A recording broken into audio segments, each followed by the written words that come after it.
Jay Jagannath.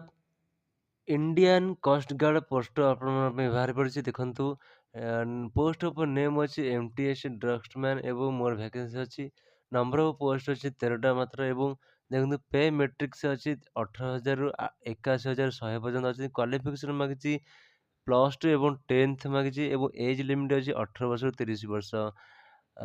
Start date for apply କରିବା ପାଇଁ ଦେଇଛି 3/10/2025।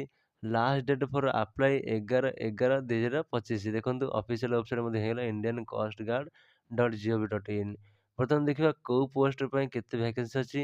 ଷ୍ଟୋର୍ କିପର 2 ପାଇଁ ଗୋଟେ ଭ୍ୟାକେନ୍ସି, ଇଞ୍ଜିନିୟର ଡ୍ରାଇଭର ପାଇଁ ଗୋଟେ ଭ୍ୟାକେନ୍ସି, ଡ୍ରଗ୍ସମ୍ୟାନ୍ ପାଇଁ ଗୋଟେ ଭ୍ୟାକେନ୍ସି, ଲାସ୍କାର ହେଉଛି ଚାରିଟା ଭ୍ୟାକେନ୍ସି ଅଛି, ଫାୟାରମ୍ୟାନ୍ ହେଉଛି ଗୋଟେ, MTS ଡ୍ରାଫ୍ଟରେ ହେଉଛି ଗୋଟେ ପୋଷ୍ଟ, MTS ପିଅନ ଗୋଟେ ପୋଷ୍ଟ, MTS ଚୌକିଦାର ଗୋଟେ ପୋଷ୍ଟ ଏବଂ ଅନସ୍କିଲ୍ଡ ଲେବର ପାଇଁ ହେଉଛି 2ଟା ପୋଷ୍ଟ ଅଛି। ବର୍ତ୍ତମାନ ଦେଖନ୍ତୁ ଏଜ୍ ଲିମିଟ୍ ଦେଖିବା। କ୍ୟାଣ୍ଡିଡେଟ୍ ସୁଡ୍ ବି ପାସ୍ ହେଇଥିବା ଦରକାର +2 ଏବଂ 10th କ୍ୱାଲିଫିକେସନ୍।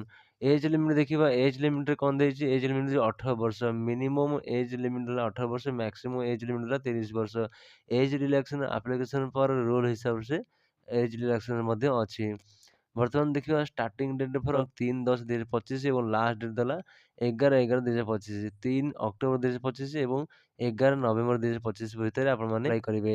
ତାପରେ ସିଲେକ୍ସନ୍ ପ୍ରୋସେସ୍ ସେ କ'ଣ ସିଲେକ୍ସନ୍ ପ୍ରୋସେସ୍ କ'ଣ କହିଛି ନା scrutiny of application all application received from the candidate will be scrutinizing object to the eligible criteria and necessary document and the admit card will be issued to the shortlist candidate for document verification and appearing to written examination।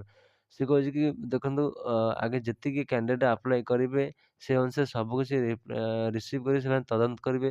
ତଦନ୍ତ କଲା ପରେ ଯେଉଁମାନଙ୍କର eligible criteria ଭିତରେ ଆସୁଛି ସେମାନଙ୍କ ପାଇଁ ଗୋଟେ short list ବାହାରିବ ଯେଉଁଟାକି ଡକ୍ୟୁମେଣ୍ଟ ଭେରିଫିକେସନ୍ ବା ରିଟର୍ନ ଏକ୍ଜାମିନେସନ୍ କରିବା ପାଇଁ।